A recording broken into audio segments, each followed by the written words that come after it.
Moi, c'est Jean-Enoch Bruni, pasteur de la première église de Dieu de West Palm Beach, First Haitian Church of God of West Palm Beach.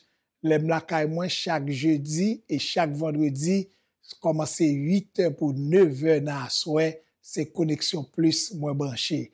Moi recommander fortement pour capable brancher tout Koneksyon plus avec pasteur Benjamin chaque jeudi et chaque vendredi, sorti 8h pour arriver 9h. Que bon Dieu bénisse. Ou même qui c'est ouvrier CEA ou qui aspire à faire ministère dans l'église locale, moi j'ai bon genre nouvelle pour. MISED, Mathetes Institute School of Evangelism and Discipleship, a offrir une série de diplômes spécialisés dans discipline tankou, leadership l'église, éducation chrétienne, évangélisation, apologétique chrétienne, interpréter la Bible, counseling familial, présentation études bibliques, Ancien ak Nouveau Testament, nan souci pour bien équiper ouvrier cap fait ministère ou qui voulait faire ministère l'église ak yon dynamique sans pareil. Nan MISED, nous fait l'école yon l'autre gens et nous croyons tout le monde ka apprendre et tout le monde doit bien apprendre pour faire ministère saint avancer. N'a invité tout chrétien haïtien tout côté sous la terre. Vin étudier Bible dans bon timamite ak yon équipe professeur qui non seulement gagne en maîtrise pour pipiti, mais qui chargé ak expérience dans affaires enseignement. C'est un programme hybride qu'a fait en direct une fois par semaine sur une plateforme tant que Zoom, Team, Google Meet et puis tout chaque étudiant a bien un tableau de bord pour le bambiler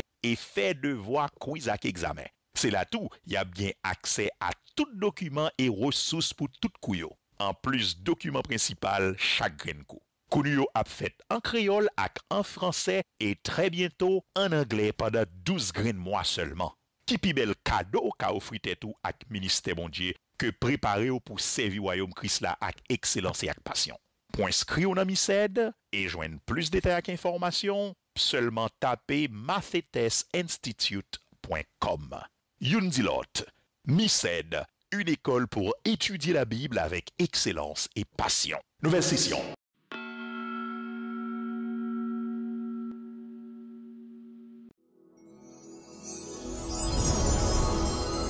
Moi-même 16h, depuis jeudi, vendredi 8h arrivé, je vais faire l'autre bagaille qui est garder Koneksyon plus. C'est chita pour me garder pasteur Benjamin.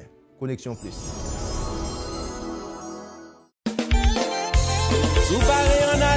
Yon nan pi gros cadeau yon moun ka bay tête li, c'est l'el prend service nan yon professionnel là. Dans ce sens ça, si ou nan Florida ou bien dans quel que soit l'autre état yo, m'a préféré un Stallone Anilis qui nan tête Stallone Multi-Services qui gen plus passé 10 l'année depuis la bay communauté à service avec un pile courtoisie. Quel que soit service ou besoin dans affaires immigration tant que résidence, TPS, asile, citizenship, carte travail la trier, c'est sans problème. Ou besoin de traduire un document dans quel que soit langue nan, notarié en papier, appliqué pour food stamp avec un pile l'autre service encore, relais Stallone dans 561 971 95 79. Stallone Multi-Services en chita dans deux adresses 5700 Lequef Road, suite 310-3, Green Acres, Florida 33463. Deuxième location c'est dans 500 South Australian Avenue, suite 524 à West Palm Beach, Florida 33401 dans Downtown West Palm Beach. Relais pour un rendez-vous dans 561 971 95 79 ou bien visitez website business plan pour plus d'informations sur www.talonmservices.com.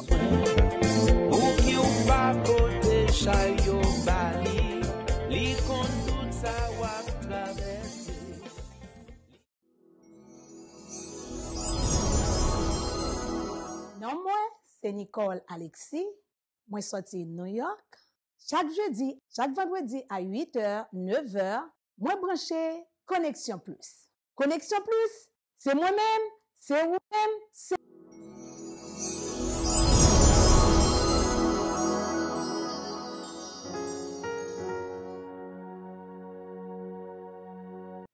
Good evening. I'm Pastor Raymond Benjamin who welcomes you to Koneksyon Plus. Thank you for tuning. The topic for tonight is entitled, How to Avoid Missing Your Future. We have a great panel tonight whose names are Miss Lodi Sinilus, Mr. Andrew Jekoma, Mr. Jerry Williams III, and we have Mr. Vladimir Selinus, and your servant, Pastor Raymond Benjamin. Moi, bienvenue dans la connexion plus à soya. Nous avons un sujet qui est très important, c'est comment on éviter pas gâter demenw. Et nous avons un panel de 4 personnes, de 5 personnes. Nous voulons parler bien sûr de Miss Lordic, si c'est un professionnel administratif. Nous gagnons Mr. Andrew Kòman, c'est un defense lawyer. Et Mr. Jerry Williams III, c'est un defense lawyer tout. Et nous gagnons aussi Mr. Vladimir Selinus, c'est un prosécuteur et serviteur pasteur Benjamin. Et welcome. I'm honored to introduce you to the co-host for tonight, whose name is Lordy. Welcome. Thank you all for being here. Thank you so much. Thank you so much, Pastor. Thank you for having me again. Thank you, Andrew. Thank you, Jerry. Thank you for coming on. So we're actually just going to go ahead and jump right in. If you guys could tell us a little bit about yourself. Andrew, go first. Absolutely. My name is Andrew Kòman. I am a defense attorney here in Palm Beach County. I work for the 15th Judicial Circuit. I have a pug, love him to death.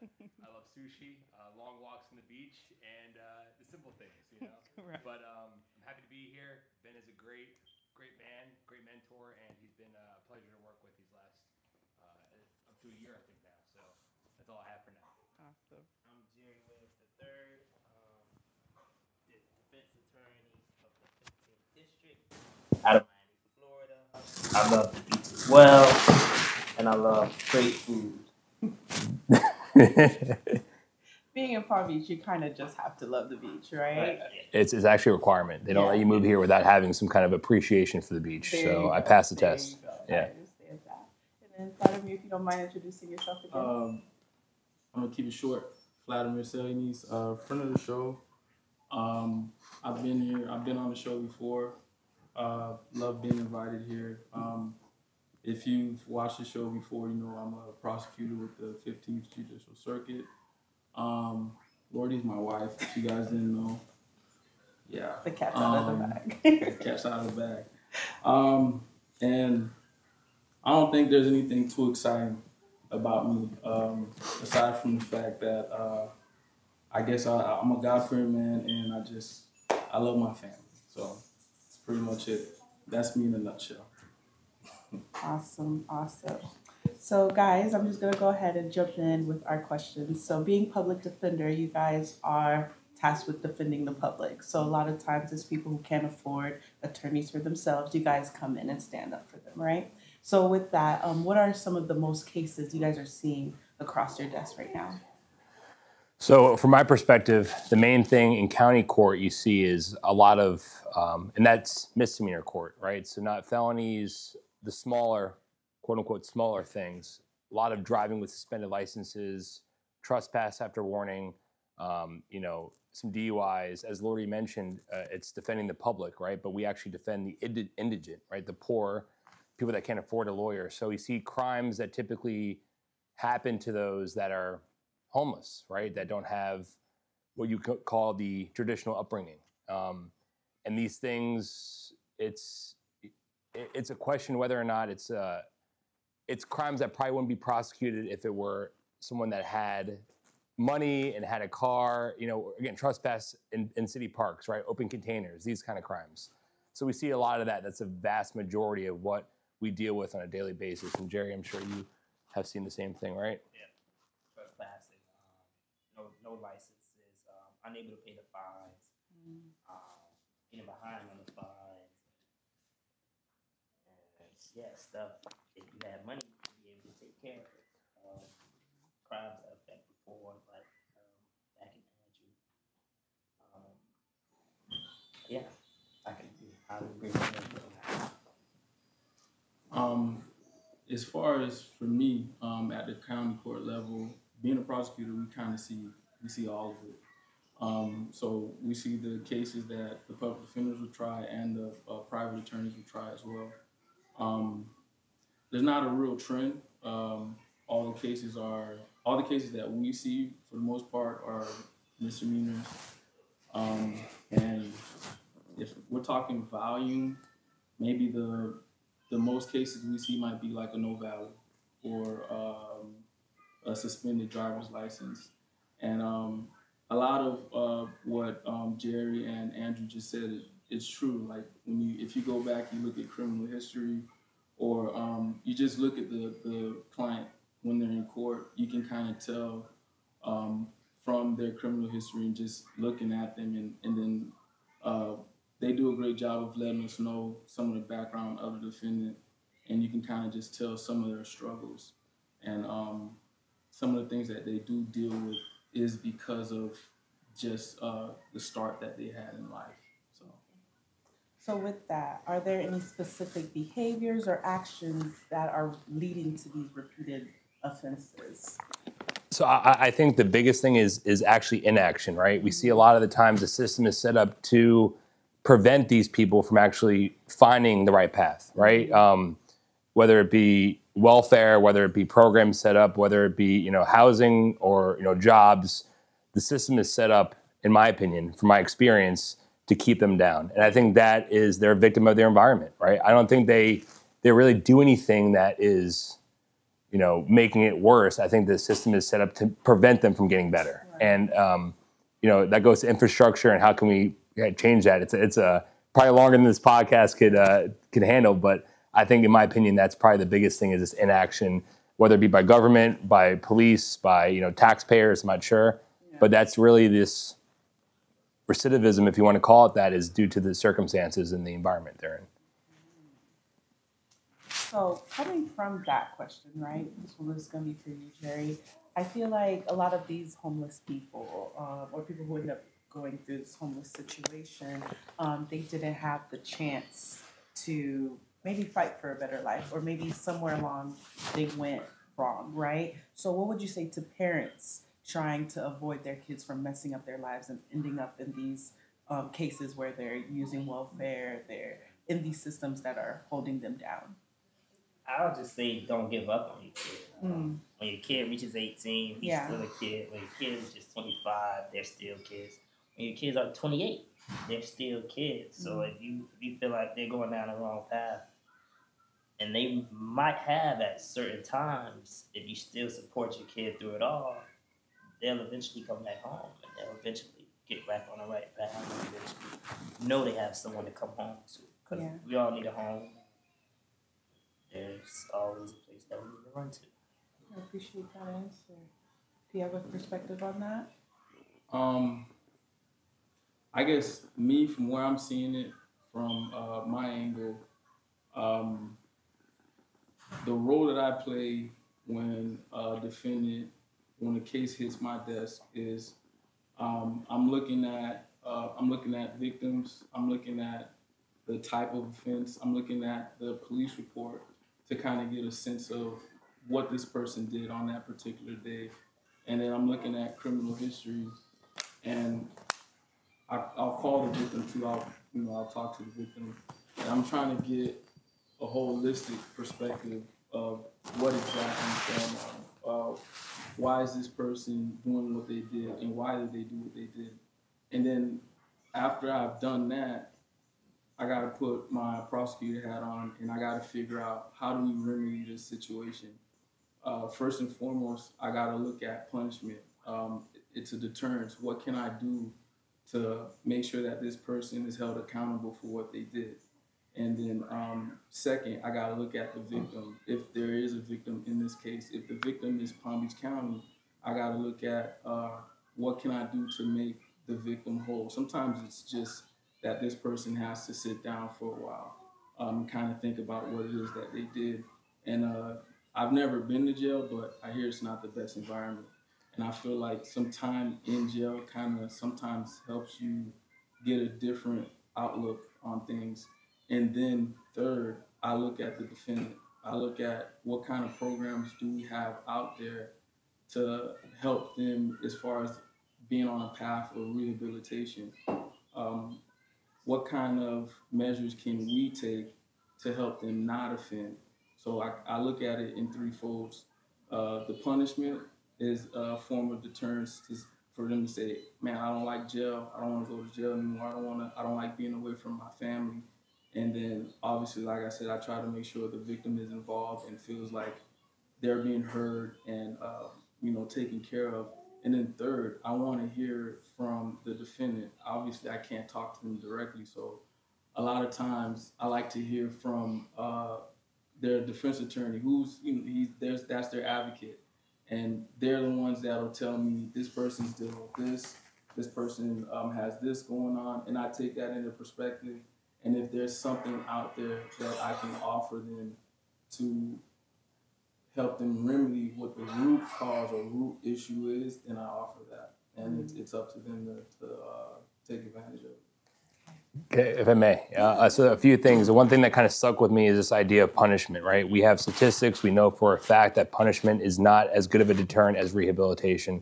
Or maybe a deterrent, but is the wrong way to say it. But we look at places like Norway, Sweden, right? European countries that don't have the death penalty, right? The maximum punishment is 25 years for serious crimes. And we see dramatically lower percentages of crimes committed by the people. I think the real issue should be developing an infrastructure where these people don't fall into these ruts, right? Kind of back to your question, how do we have, what's some proper procedure? Or how do you be a parent and have kids that grow up to be model citizens, right? And, I, as a defense attorney, and Jerry as well, we go to the jail, right? We see our clients. And I could tell you right now, the jail, it's not a place for rehabilitation. It's not a place that gets people better. It makes it worse. Dramatically worse. They're in harsh conditions. They're getting, it would be generous to say edible food. It's a very, very stark difference from what you would imagine normal facilities to be like for someone to live, right? And they're there 24 hours a day, 7 days a week until they get out. And then we wonder why when they get out, they commit crimes, because we put them in a place where that's all they're surrounded with, right? That's all they see, that's all they hear, that's all they eat. And that is their life. They get back into normal general life, and what do, right? They revert back to this normal feeling of where they just came from. So we're I can't speak for Jerry, but I'm in the position of punishment should be the last resort. I think we should look first towards the defendant. How can we get them better? What services can we provide them? Or more importantly, what services have they not gotten to this point? And let's talk about building it from the ground up. And if punishment is the only option, then I guess that's an avenue we explore. But as defense attorneys, we try as hard as we can to make sure the client comes first. And if anything after that needs to be done, obviously we go to that point. But we try to do client-focused representation. Always, they are our number one priority, and we want to make sure that they're out with their families, with their kids, their loved ones, their dogs. I'm a dog person, as you know. So that's really, not to rebuttal what you said. I just wanted to at least, say some things, it's a very, it's what we do every day, right? It's a passion. And it's hard to disconnect from that passion and feel, when you leave work, it goes with you, right? Mm-hmm. So that's it. That's all I got, yeah. So something our audience will closely relate to is being immigrants. As an immigrant, a lot of times the biggest thing is to get here, get somewhere safe, right? And a lot of us is to get to the States. So once they get to the States, some of these young people don't have family. They just kind of like, hey, I managed to get here, whether legally or illegally, right? They get here, but once they're here, they don't know the law of the land. And some of them are on their own. They don't have the parents who are here who could kind of build a framework for them to understand, hey, you don't do this or don't do this. So speaking to those people, what can you tell them to say, hey, don't come here to the land of the free and mess up your life? How can they avoid that? What are some things you feel like should be said to them? I guess the first thing would be, it's difficult, right? Because every person's different. Every situation is different. Every cop is different, right? And we're talking about messing up your life. I suppose that goes towards law enforcement, criminal implications, right? So it's no surprise. America has systemic racism, right? It's been here for a long time. Cops profile, cops judge before knowing the facts. And we see a lot of problems with that, right? And as a white man, I don't know what it's like to experience that. So it's difficult for me to put myself exactly in their shoes and understand what it's like to be profiled, right? What it's like to be looked at by a cop when you're going down the street to get groceries, doing nothing wrong, but automatically they assume you are. So, you know, I would say really just be wise and don't be fooled by a badge and a nice suit and think they're there to help you.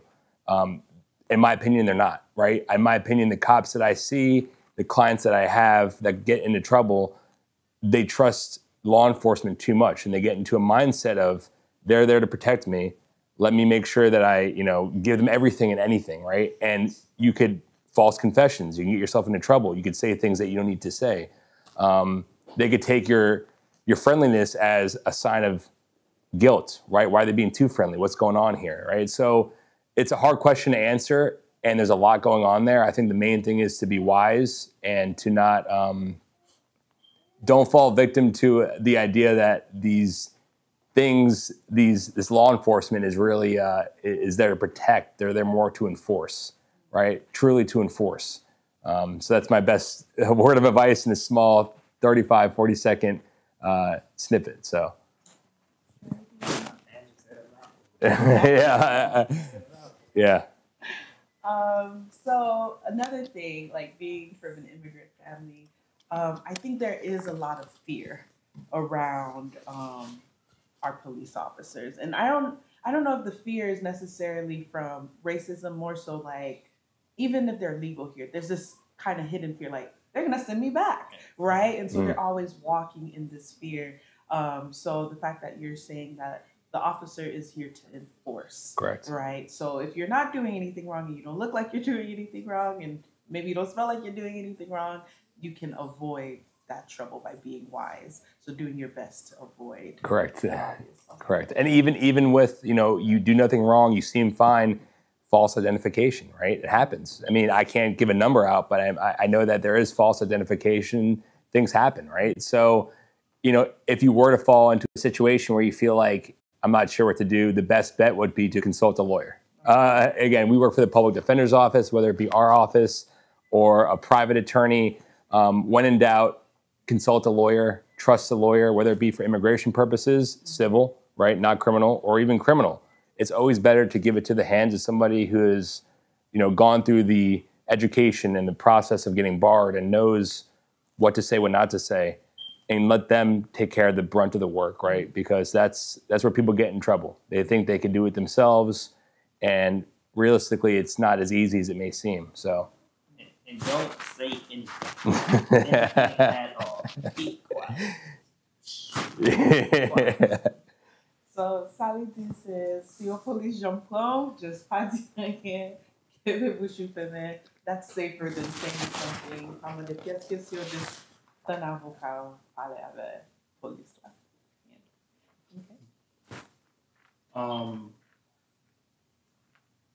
Okay. Is it the original question about immigrants? Yeah.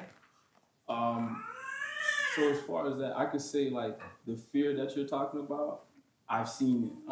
I can recall a story like when I was in high school. I just got home from practice, and on my way home from practice, there were like cops in the neighborhood. In this neighborhood, it wasn't a bad neighborhood at all, and but it was next to some, you know, it's surrounded by, but I saw them and I didn't think anything of it. Being that I'm born here, I'm a Haitian kid, but I'm an American kid at the same time. So I didn't think anything of it. All I know is I didn't do anything, so they don't want nothing with me. I made it home, and I saw that it was late, and I was like, my dad's not home yet. What's going on with my dad? So I called him, and I'm like, where are you? And he's like, man, there's a bunch of police in front of the neighborhood. I'm not coming home right now. I'm like, what do you mean you're not coming home? He's like, yeah, it's a bunch of them. I said, man, come home. Yeah. She didn't do nothing. You have your Go papers. home. You know, you're citizen, come home. And I just remember that, and just you saying that brought me back to that. There is a sense of fear there, at least for that generation. Our generation, I would say, like first generation Haitian American, that fear is not there. And it's almost, we have the same plight as, you know, any black person growing up in America. But if I was a defense attorney, of course I'd tell my client, hey, you get pulled over, don't talk to him. But being that I'm a prosecutor, if you are pulled over or something does happen, you can dispel the officer's concern. Hey, what are you like? For instance, let's say you're parked in this parking space. It's late night. The business you're in front of is closed, and they ask you, "Hey, what are you doing here?" They can ask you what you're doing here. The business is closed. It's night, and you're just parked there. You can dispel their concern. Hey, I'm on the phone. Hey, I'm on the GPS. Whatever it is that you're doing, you can dispel their concern and say, I'm not doing whatever you think I'm doing. If you feel more comfortable with me leaving, I'll leave if that's what the problem is. There's ways to avoid certain issues.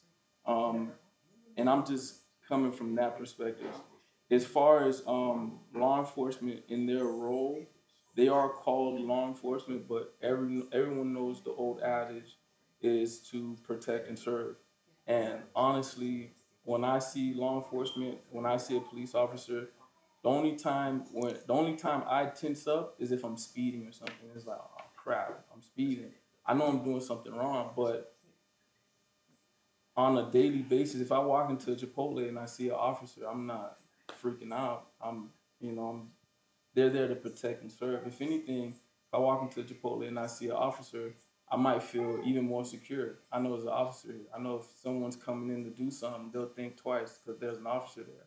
So I don't have and I don't share that same feeling as some people may share, as far as they're not here to protect and serve. They're not here to, they're really here to do more harm than help. I don't share that sentiment. I can say one quick thing. So as Vladimir mentioned, that if a cop comes to you and is questioning you as to why you're in a park, and you can dispel their fears, the same token, you do not have to dispel their fears, right? I mean, be very clear on this. If a cop comes to you and asks you questions, you don't have to answer anything, right? And that could be your answer. I'm not answering any questions. And that's it. So there's no requirement that you speak to an officer. If they tell you you're under arrest, now you say the same answer. I'm not answering any questions. And this is not legal advice. I'm just telling you from what we deal with on a daily basis that people feel like they have to talk to an officer, or they have to dispel this fear, or they have to make the officer feel like everything's okay. That is a fallacy, okay? You have to be very aware of the fact that, you have rights, and the Constitution, the Bill of Rights protects every citizen or even non-citizen, right? If you're here in America, you have constitutional rights. And I would recommend reading the Bill of Rights and going through and seeing each and every one and how it applies, right? And Vladimir, obviously we are on the opposite sides of the aisle, so we have very differing viewpoints, and I respect his position, absolutely. But there are some things that we see that clients of ours fall victim to, and that is really one of them, that they feel like, when we talk to the cop, I'm gonna make them feel okay. In reality, you're digging yourself deeper, so. Because in all actuality, Vladimir has the power as a prosecutor. The cop is not going to lighten your sentence. So when the cop mentions, I'll make your sentence lighter, he doesn't have the power to lighten your sentence. That's the Vladimir's job. That's the job of the prosecutor. Correct. And I would say too, just piggybacking off of what Jerry just said, if a case hits my desk and I know there's something wrong here, maybe officer didn't follow proper procedures, or there's really nothing here, then I do what I need to do accordingly. And every case is different, and you have to approach every case different. And what I was just talking about as far as dispelling concerns from police officers, Andrew's, he's right. You don't necessarily have to talk to a police officer, but I kind of want to get into, I guess, law, right, as far as saying, like, there is a situation where you might be trespassing, especially if there's a visible sign that says, if you're here after these hours, you're trespassing. And then that would mean that that officer does have every right to ask you what you're doing here. And you might not have to answer them, but you do have to leave. So I do want everyone to understand their rights and to exercise their rights. But I do want you to understand certain things can be avoided if you just, hey, this is what I'm here for, or hey, if you want me to leave, I'll leave. Am I not under arrest? There's certain things where you don't have to fight tooth and nail. And you don't have to fight tooth and nail for a right that you know you have. It's reserved. It's for you. Because you fighting tooth and nail for that right can lead to other things. That's when you get your resistance. That's when you get maybe there's something is in the car, and then it just you're in a rabbit hole. Right. So sometimes it's not worth that fight. And I've had instances where, high school kid, you get pulled over. It's like, let me search your car. I know he can't search my car, but it's like, go ahead and search my car.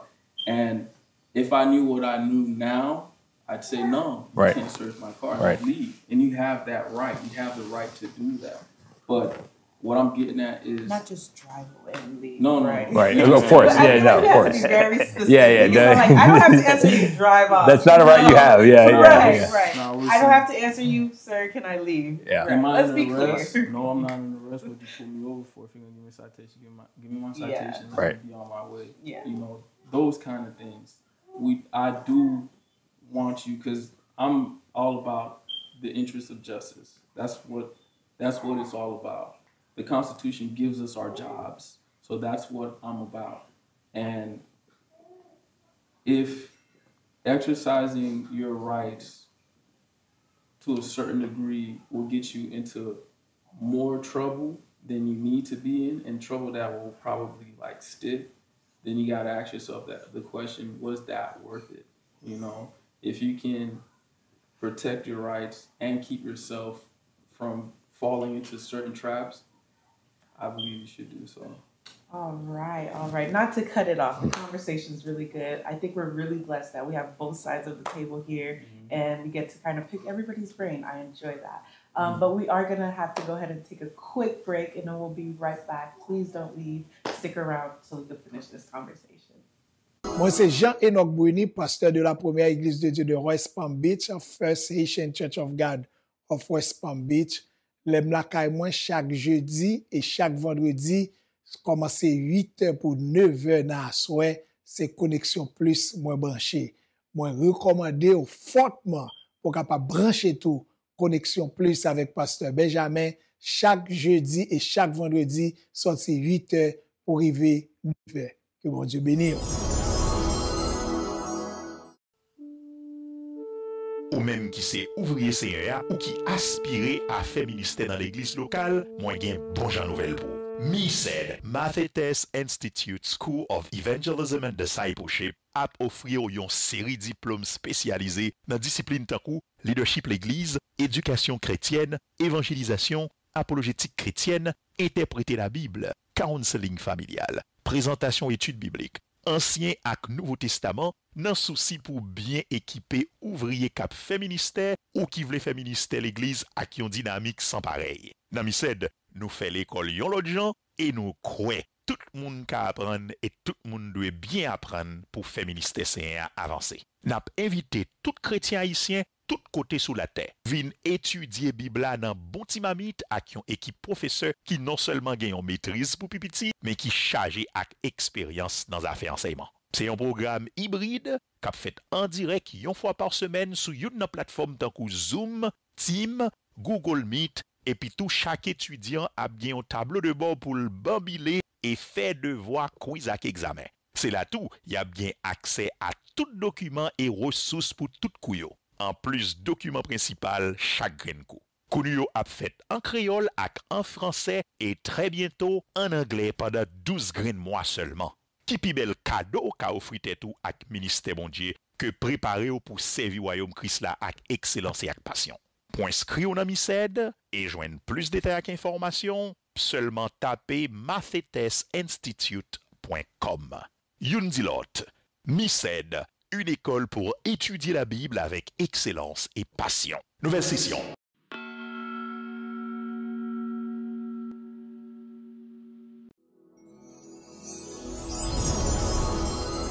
Moi-même Césaire, depuis jeudi, vendredi 8h arrivé, je vais faire l'autre bagaille que garder Koneksyon Plus. C'est chita pour me garder pasteur Benjamin. Koneksyon Plus. Yon nan pi gros cadeau yon moun ka bay tête li, c'est l'el prend service nan yon professionnel la. Nan sens ça, si ou nan Florida ou bien dans quel que soit l'autre état yo, m'a préféré un Stallone Analyst qui nan tête Stallone Multi-Services qui gen plus passé 10 l'année depuis la bay communauté à service avec un pile courtoisie. Quel que soit service ou besoin dans affaires immigration tant que résidence, TPS, asile, citizenship, carte travail la trier, c'est sans problème. Ou besoin de traduire un document dans quel que soit langue nan, notarier en papier, appliqué pour food stamp avec un pile l'autre service encore, relais Stallone dans 561 971 95 79. Stallone Multi-Services en chita dans deux adresses 5700 Lequef Road, suite 310-3, Greenacres, Florida 33463. Deuxième location c'est dans 500 South Australian Avenue, suite 524 West Palm Beach, Florida 33401 dans downtown West Palm Beach. Welcome back, welcome back. I still have with me Andrew, Jerry, and Vladimir, both sides of the defense table. And our question or our topic today was how to avoid messing up your life. And based on where we left off, it seems like it's very important to familiarize yourself with the law, understanding. How would you recommend, what are some ways people can go about doing that for themselves without having to go to law school, basically?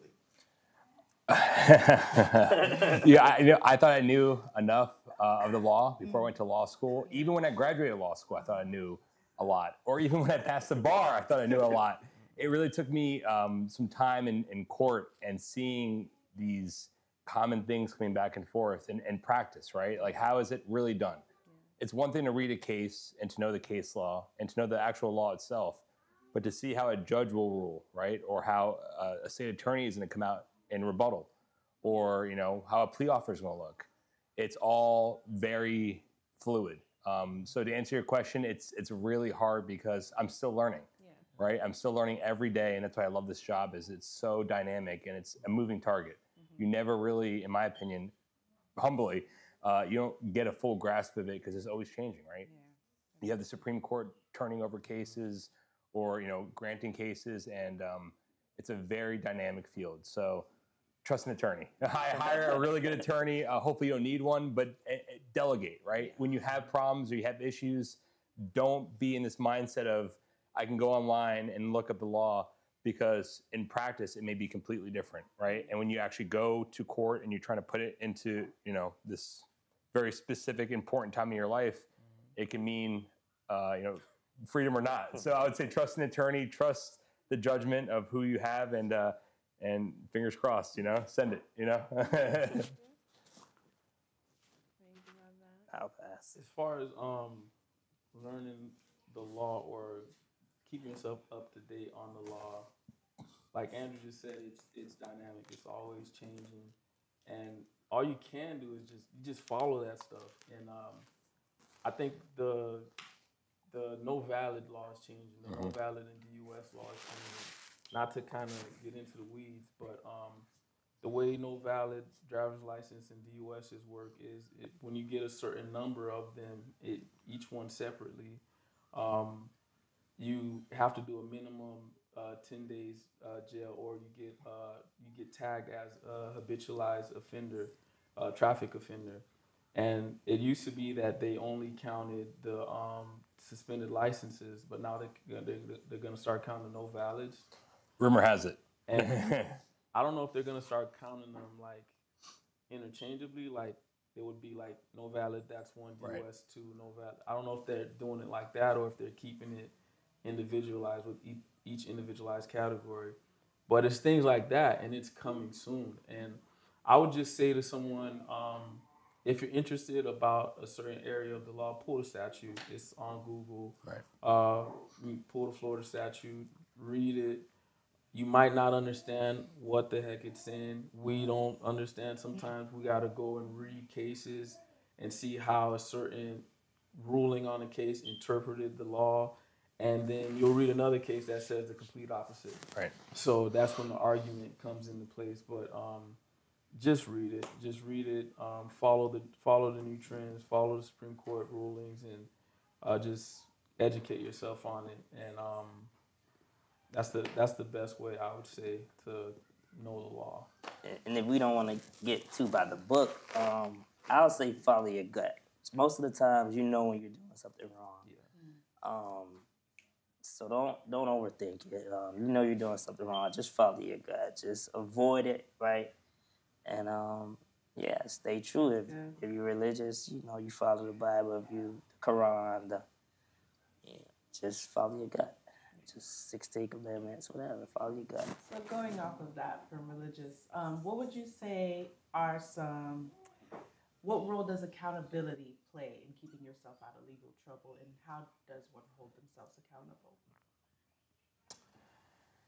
You know, accountability, and I keep changing the question. I think accountability needs to be on every level, right? From the officer, from the client, as Vlad mentions, or the defendant, as the state attorney, they call it.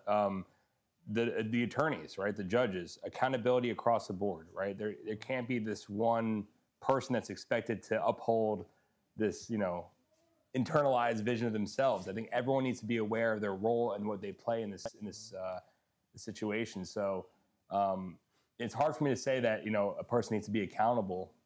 I think that when, you know, if they do something wrong, be accountable, right? If you've done something truly wrong, you know, as a person of moral character, just, you know, be able to recognize that, right? It doesn't help anybody or yourself in growth. And but again, as an attorney, as a man, I'm trying to continuously find that level of accountability. It's tough. So it's hard for me to answer that because I'm working on it. Every day I'm working on that. I'm trying real hard. As I said, all I have is my pug, and I'm accountable to him, and he's accountable to me. And we work on this very, you know, back and forth. So I'm trying, but it's hard for me to answer that because I'm working on it myself.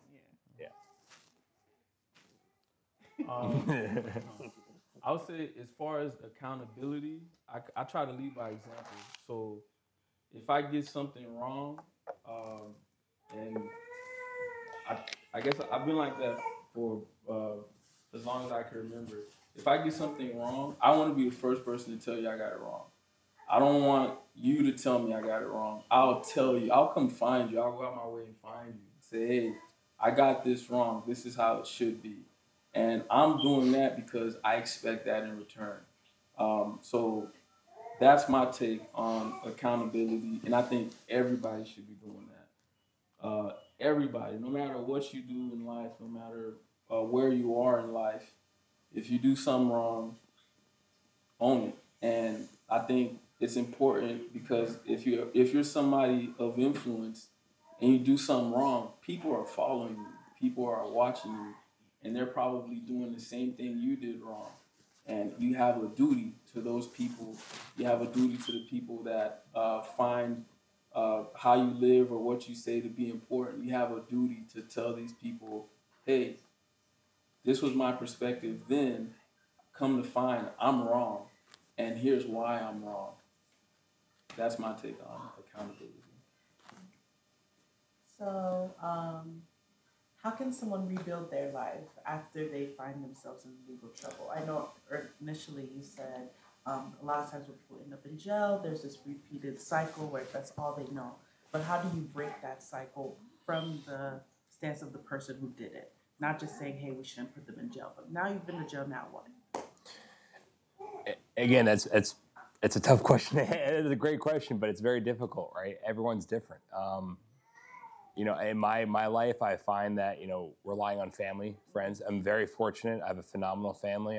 Hi, Mom, she's watching. I love you. But, you know, I think it's really going back to the basics, right? You know, finding this routine, being accountable, right? Holding yourself to a standard, whether it be getting up and making your bed in the morning, you know, going to the gym 5 times a week. I mean, whatever it is, finding routine and sticking to it. And having a strong support base that is willing to lift you up. And more importantly, not judge you when you're down, right? I think it's so easy to look at somebody that's made a mistake and point the finger, you know, but again, how often have we made mistakes? So that support base is invaluable. And I think that has been a very fortunate part of my life. I've had a very good family and friends. And I think that's helped me out a lot in ways I can never imagine, so. I would agree with Andy. The support base is huge. Also, structure. School has helped me a lot. Working has helped me a lot. Keeping the schedule has helped me a lot. Making my bed, playing sports, organized activities. It goes down to the root elementary school. It's part of the elementary school. 30 minutes a day, right? Have fun. Do something you like. Do it for you. Don't do it for other people. And, love yourself. It comes down to self most of the time, and just treating one better, treating yourself better, and just looking in the mirror and being proud of the person you are. One mistake don't define a person. One action don't define a person. Even though the system may make it that, I don't think it's that. And you shouldn't that. And I think you should just believe in yourself and take it day by day. Most of the time, we look at the big picture. We want to be something we're not. Just take it day by day and enjoy yourself.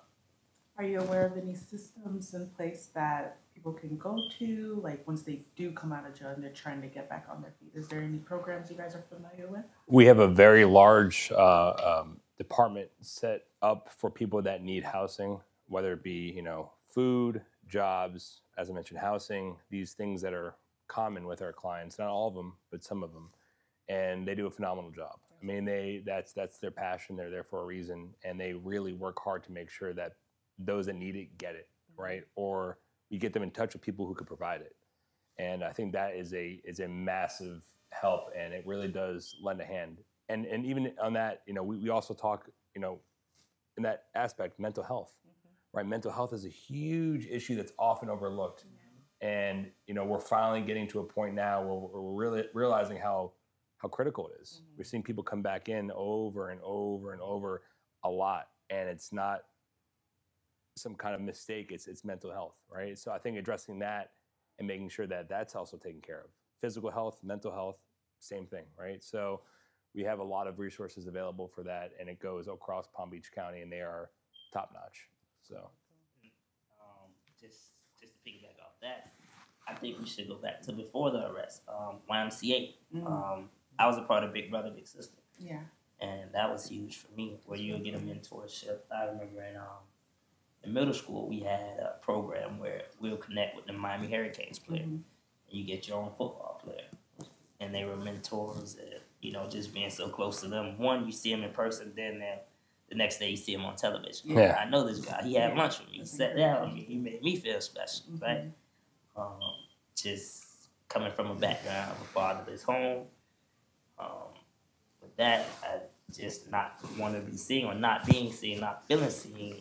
I know that forced me to go different avenues of seeking attention or trying to be something that I'm not.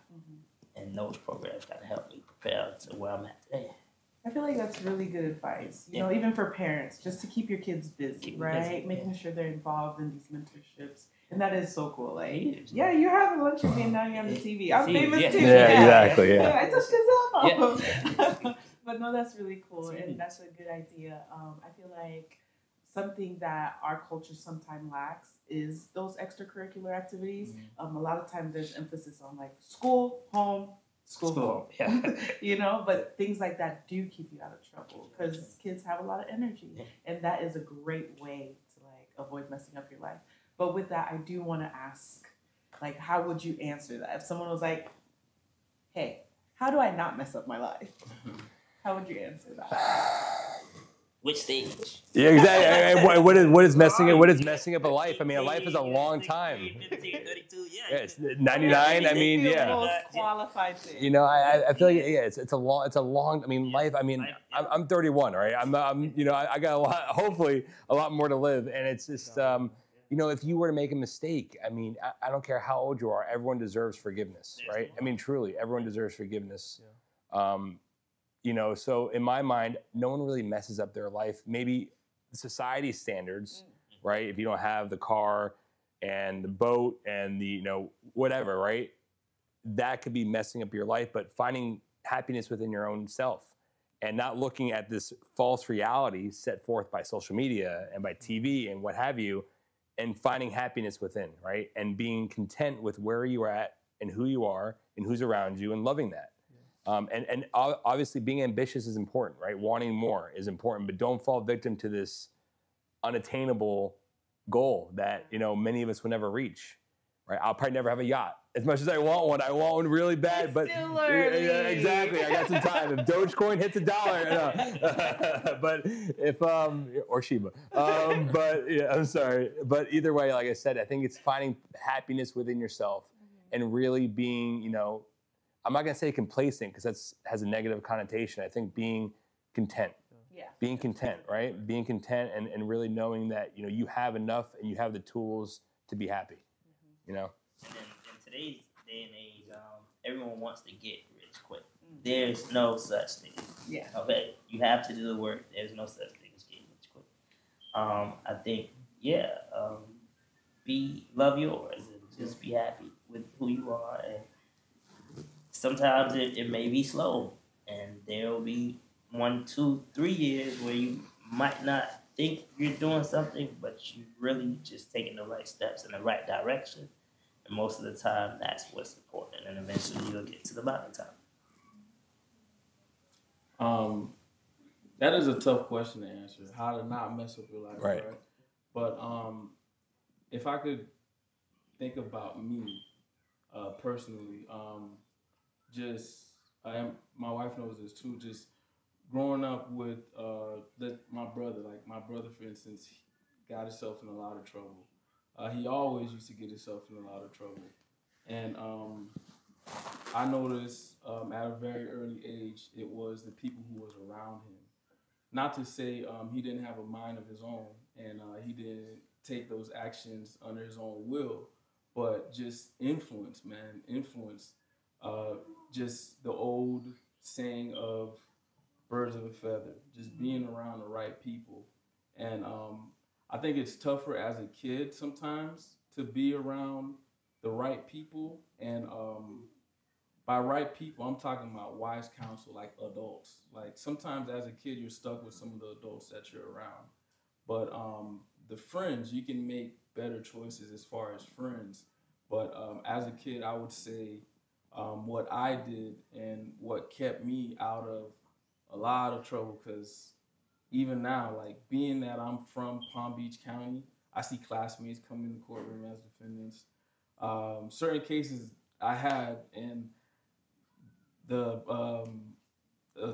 public defender might not know, or the private might not know. I'll hop off of it because I know the person, and I know the person, you know. So I could have easily gone down certain paths, but I was around, thank God, I was around the right counsel, like the right people. The ROTC teacher that kept me after class and said, "Hey, what are you doing?" The football coach that said, "Hey, you need to run track, or you need to get into wrestling. You need to do something to fill up your time." And I listened. So it's not just about being around wise counsel. It's about actually taking the advice and applying it to your life. And I was fortunate enough to do that because, like I said, I was in the same position as all these people. I got tons of friends who are deported now. I got friends who are incarcerated right now. And friends who just, life isn't going so great for them. And when I say friends, I'm talking about we play football together, we're at each other's houses, like my buddies, you know.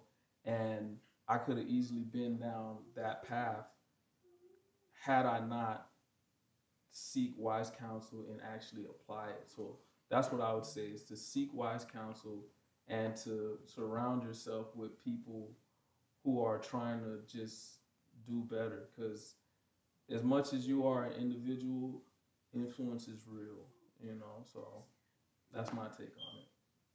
I think you said a mouthful, because I'll say my teachers helped me out a lot too growing up. Going to school, teachers was huge. My teachers kind of grabbed me and took me in and actually believed in me. It was just like, when it comes to education, you're just like, oh, I'm struggling. But just to have that belief and that support system in the school was actually pretty huge.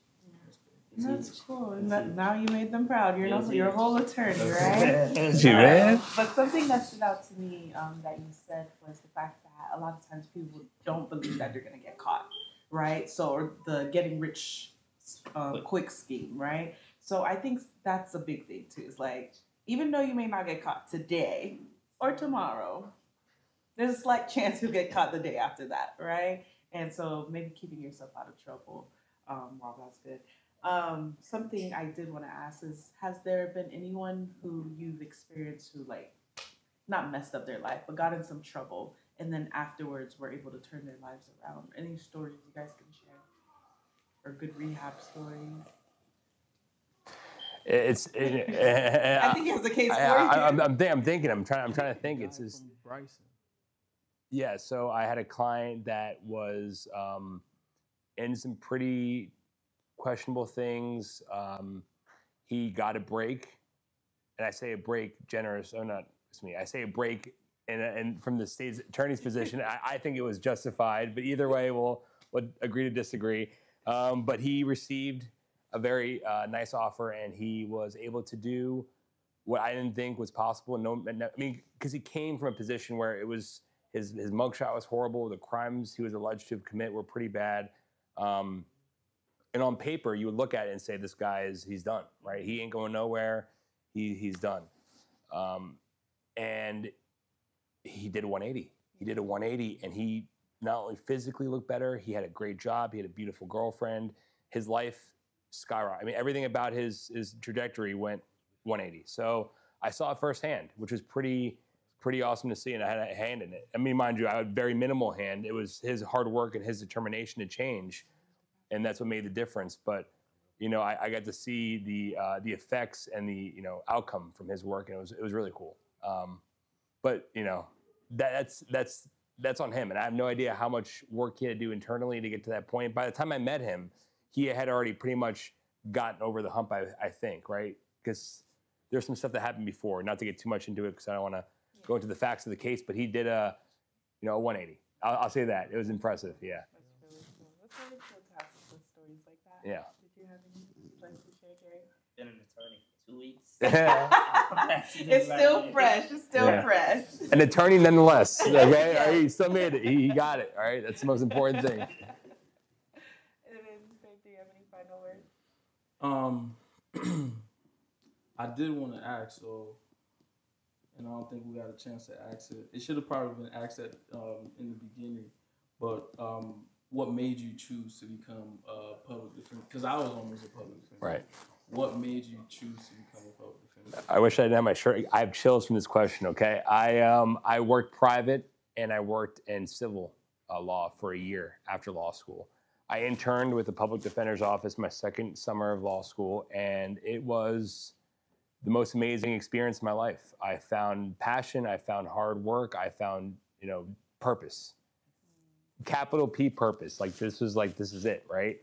And after working in civil for a year, it just didn't have that feeling of draw, right? It was hard to get up in the morning and go to work and have some kind of just that fire was dying, right? It was being extinguished. So I made the jump. And I think I've been a public defender my whole life without knowing it. It's been my fight that I've been fighting for a long time, and it's purpose in the most pure, just essence, purpose, right? And to help people and to provide them something and to give them a chance when they haven't had a chance their entire life, it's amazing, And it could be 1 out of 100 that makes you feel good. It's worth it, right? I mean, one client that makes you feel like it's worth it, my entire career will justify it.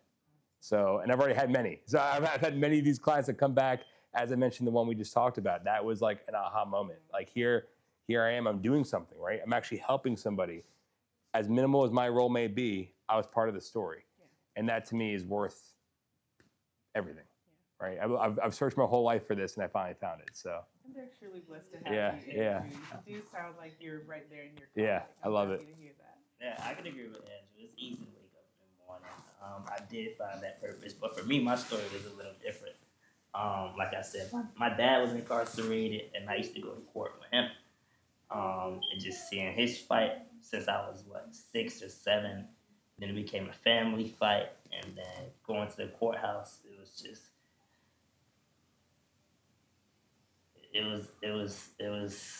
was a fight nonetheless. I always had a fascination with jail, right? Because you'll be questioning mom, you'll be questioning aunts and uncles, Where's Dad? Dad's in jail. Dad's in jail. What's jail, right? So just going to the courthouse and just seeing the two parties and Dad's going to jail, right? And then growing up and learning the system and learning how you could be a part of that fight and knowing you don't want anyone to experience that pain that you're feeling of being that little kid and being that final goodbye or just having that final goodbye of saying, Dad's going to jail, right? Dad's going to jail. And how do you prevent that? And just finding ways to like help individuals just, eliminate that void, even if you can't, right? Even if you can't completely eliminate it, just let's not make it a habit. Yeah. Let's not make it a common thing where you just keep going where it's just carrying those empty years. Yeah. And, that pushed me through high school, that pushed me through college, and eventually to law school where my passion, it just that fire just grew inside of me. And I just kept growing and pushed me through law school, pushed me through the bar exam. Yeah. And I just kept fighting. I'm still here. I love to fight. I'm here. And that's really cool. I could totally see you being a voice for your community, and your story is a beautiful story too. So I imagine that will inspire kids as well. But yeah. So. I think I kind of mentioned, I almost became a prosecutor. I'm not a prosecutor, but a public defender. Even going into law school, so my end goal is to go into immigration and then sit as a judge. That's my 5-10-year plan, solidified.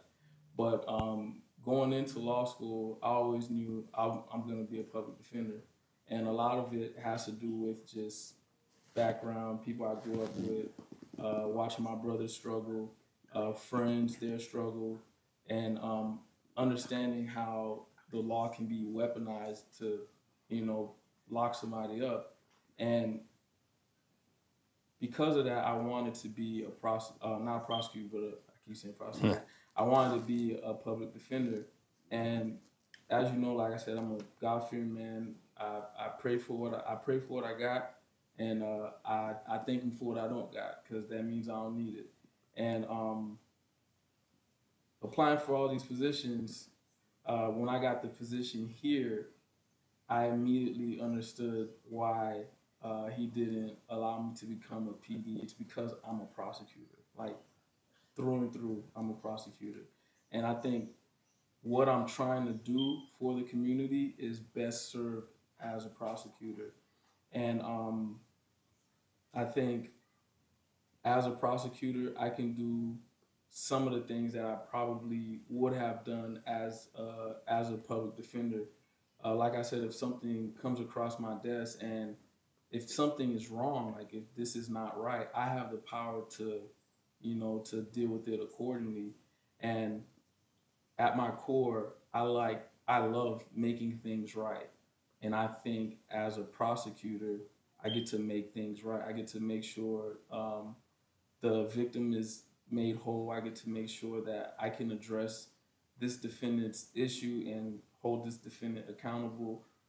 I think in this position here, I'm better suited as far as my qualities and who I am as a person, but I was this close to becoming a public defender.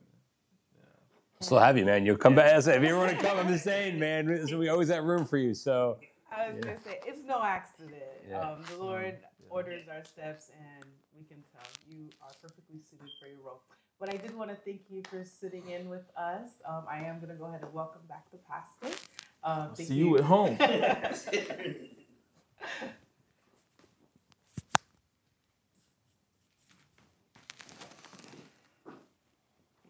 So welcome back, Pastor. Welcome. Thank you. Let's give them a big applause, please. Big applause. Wow. That was a really amazing, very good topic on how to avoid missing your future. That we have seen 4 great professionals from different areas. And if they can make it, you can make it too, as a young folks. And thank you all for being here. Thank you for doing a great job. Thank you. Thank you, Sister Miss Lottie, for being the co-host tonight. Thank you, Andrew, for being here tonight. Thank you, Jerry, for being here also tonight. Thank you, Vlad, for being here. You have done a great job. Great job. Thank you all. And this is what we are doing for the community, to avoid the young people going to, end up in bad situation. I'm going to mention 5 things in addition. First of all, how do I can get over messing my life? First, you need to understand your mistakes. Most people have made mistakes. We all have made mistakes. Who have made mistakes? We all have made mistakes. But we need to learn. You have to understand your mistake. Why I have made that mistake? Question that. Secondly, take time to grieve for your mistake. That's good. Of course. Yeah. Now, you understand your mistake, and secondly, you take time to grieve for what you have done wrong. Thirdly, express your feeling. Most of people, they have made mistake. Then they hide that. Express your feeling. Have somebody to talk with. This is what I have done in my past. How can I get over from that? And 4, accept your past mistakes. Most of them we try to blame people, to put the blame on the police officers, and your parents, and other people. You need to accept your mistakes. You have made mistake. This is my mistake, and accept that. And finally, learn from your mistakes. So if you apply those 5 points tonight, use yourself different, have different mindset, and you will see life from different perspectives. Once again, thank you for being here. I have no words to thank you guys. Thank you. Again, let's applaud them. Oh my God. Again and again, this is what we are doing in Koneksyon Plus to help people to address the situation, address the topic. Because we love people. This is what we can do to help them. And thank you all for watching Koneksyon Plus. It was a pleasure to be here tonight. And we give you the next Thursday, the same platform, the same time. Koneksyon Plus, 8 p.m. next week. May God bless you and have a wonderful weekend. Thank you for being here, guys. From the bottom of my heart, we thank you all. Thank you. I have to thank my brother, my technician. Oh my God! Before I go, big thank you to Engineer Bobby Jolivet. Un grand merci, n'est-ce pas, à Bobby Jolivet, n'est-ce pas, qui font un grand travail extraordinaire, qui fait il m'a arrivé la caillou. Thank you, Mr. Bobby Jolivet, Engineer Bobby Jolivet. Un grand merci aussi à Sir Alex bien-aimé. Sir Alex, welcome. And welcome, Sir Alex. Et merci, frère Alex, qui l'a venu ensemble avec nous à soya. Pour nous capable aider les jeunes, n'est-ce pas? Gagner un but avec vie, tout n'est pas fini. Capable mettre une mistake, mais tout n'est pas fini. OK? Maintenant, nous, au même qui parle, qui regarde l'émission ça, partagez-les sur WhatsApp, sur YouTube et Facebook et fait petit tout. Puisque les garçons entendent et regardez l'émission ça. If you watch me right now, I invite you to share it on Facebook, YouTube, and so forth, to let other people to watch it. That will be good for them. May God bless you all. I love you all. Moi, c'est Jean-Enoch Bruni, pasteur de la première église de Dieu de West Palm Beach, First Haitian Church of God of West Palm Beach. L'aime la caille moi chaque jeudi et chaque vendredi, commencer 8h pour 9h dans la soirée, c'est Koneksyon Plus, moi branché. Moi, recommandé fortement pour capable brancher tout. Koneksyon Plus avec Pasteur Benjamin, chaque jeudi et chaque vendredi, sorti 8h pour arriver 9h. Que bon Dieu bénisse. Ou même qui c'est ouvrier CEA ou qui aspire à faire ministère dans l'église locale, moi gen bon jan nouvelle pour. MISED, Mathetes Institute School of Evangelism and Discipleship, a offrir yon série diplôme spécialisé dans discipline tankou, leadership l'église, éducation chrétienne, évangélisation, apologétique chrétienne, interpréter la Bible, counseling familial, présentation études bibliques, Ancien ak Nouveau Testament, nan souci pour bien équiper ouvrier cap fait ministère ou qui vle fait ministère l'église ak yon dynamique sans pareil. Nan MISED, nous fait l'école yon l'autre gens et nous croyons tout le monde ka apprendre et tout le monde doit bien apprendre pour faire ministère CA avancer. N'a invité tout chrétien haïtien tout côté sous la terre. Vin étudier Bible dans bon timamite ak yon équipe professeur qui non seulement gagne maîtrise pour pipiti, mais qui chargé ak expérience dans affaires enseignement. C'est un programme hybride qu'a fait en direct yon fois par semaine sur une plateforme tant que Zoom, Team, Google Meet, et puis tout chaque étudiant a bien un tableau de bord pour le bambiler et faire devoir quiz ak examen. C'est là tout, y a bien accès à tout document et ressources pour tout kouyo. En plus, document principal chaque grain coup. Kouyo a fait en créole ak en français et très bientôt en anglais pendant 12 grains mois seulement. Qui pi bel cadeau qu'a offri tout ak ministère bon Dieu que préparer pour servir royaume Christ là ak excellence et ak passion. Pour inscrire au MISED et joindre plus de détails ak information, seulement taper mathetesinstitute.com. Youn di lot, MISED, une école pour étudier la Bible avec excellence et passion. Nouvelle session.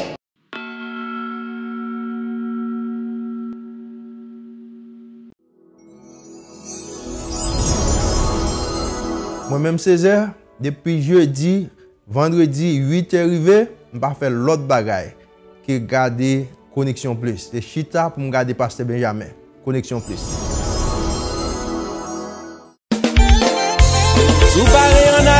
Yon nan pi gros cadeau yon moun ka bay tête li c'est l'el prend service nan yon professionnel là. Dans ce sens ça, si ou nan Florida ou bien dans quel que soit l'autre état yo, m'a préféré un Stallone Analyst qui nan tête Stallone Multi Services qui gen plus passé 10 l'année depuis la bay communauté à service avec un pile courtoisie. Quel que soit service ou besoin dans affaires immigration tant que résidence, TPS, asile, citizenship, carte travail la trier, c'est sans problème. Ou besoin de traduire un document dans quel que soit langue nan, notarier en papier, appliquer pour food stamp avec un pile l'autre service encore, relais Stallone dans 561 971 95 79. Stallone Multi Services en Chita dans deux adresses 5700 Lequin Road, suite 310-3, Greenacres, Florida 33463. Deuxième location c'est dans 500 South Australian Avenue, suite 524 West Palm Beach, Florida 33401 dans Downtown West Palm Beach. Relais pour un rendez-vous dans 561 971 95 79.